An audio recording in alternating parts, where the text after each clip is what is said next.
हरे कृष्णा। सत्य को नारायण के रूप में पूजन ही सत्यनारायण की पूजा है।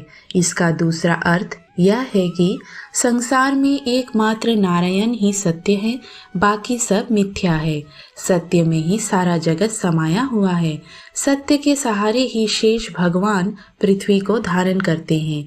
श्री सत्यनारायण व्रत का वर्णन देवर्षि नारद जी के पूछने पर स्वयं भगवान विष्णु ने अपने मुख से किया है। एक बार योगी नारद जी ने भ्रमण करते हुए मृत्युलोक के प्राणियों को अपने अपने कर्मों के अनुसार तरह तरह के दुखों से परेशान होते देखा। इससे उनका संत हृदय द्रवित हो उठा और वे वीणा बजाते हुए अपने परम आराध्य भगवान श्री हरि की शरण में हरि कीर्तन करते हुए क्षीर सागर पहुँच गए और स्तुति पूर्वक बोले, हे नाथ, यदि आप मेरे ऊपर प्रसन्न हैं तो मृत्युलोक के प्राणियों की व्यथा हरने वाला कोई छोटा सा उपाय बताने की कृपा करें।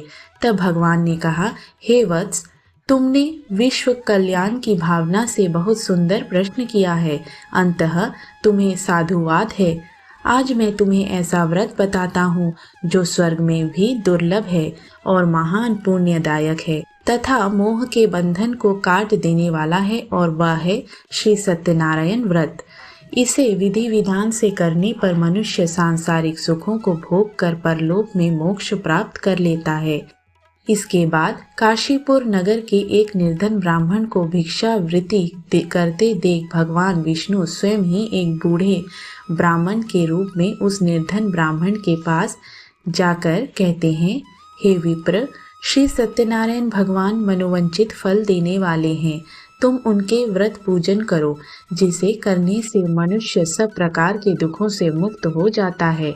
इस व्रत में उपवास का भी अपना महत्व है, किंतु उपवास से मात्र भोजन न लेना ही नहीं समझना चाहिए। उपवास के समय हृदय में यह धारणा होनी चाहिए कि आज श्री सत्यनारायण भगवान हमारे पास ही विराजमान हैं।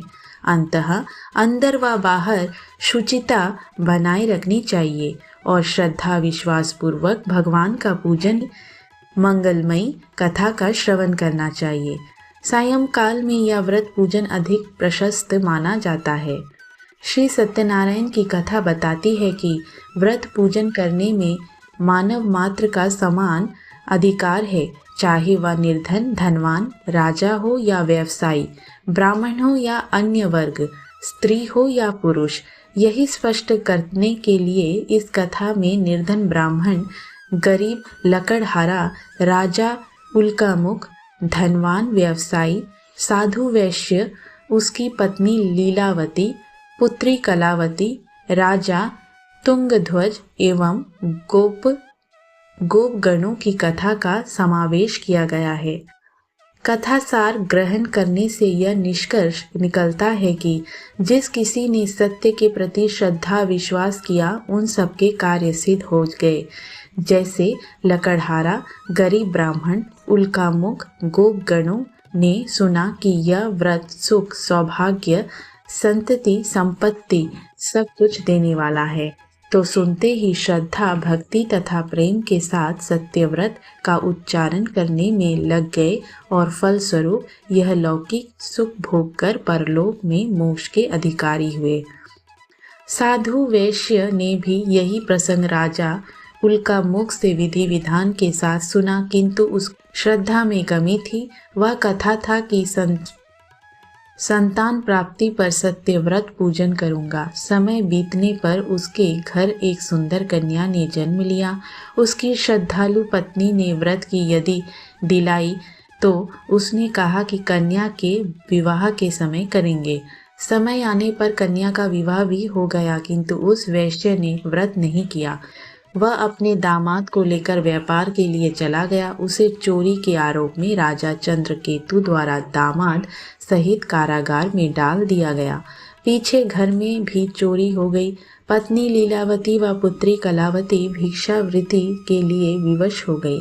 एक दिन कलावती ने किसी विप्र के घर श्री सत्यनारायण का पूजन होते देखा और घर आकर माँ को बताया। तब माँ ने अगले दिन श्रद्धा से व्रत पूजन कर भगवान से पति और दामाद के शीघ्र वापस आने का वरदान मांगा। श्रीहरि प्रसन्न हो गए और स्वप्न में राजा को दोनों बंदियों को छोड़ने का आदेश दिया।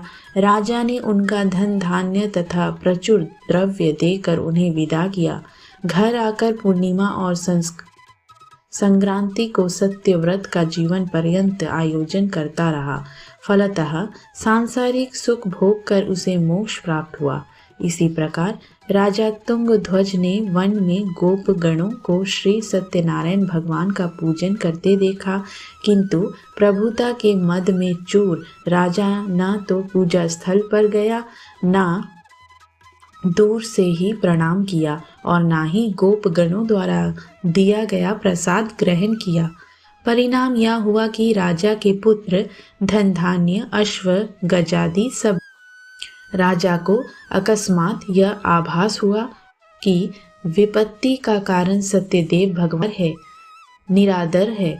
उसे बहुत पश्चाताप हुआ। वह तुरंत वन में गया, गोगणों को बुलाकर काफी समय लगाकर सत्यनारायण भगवान की पूजा की।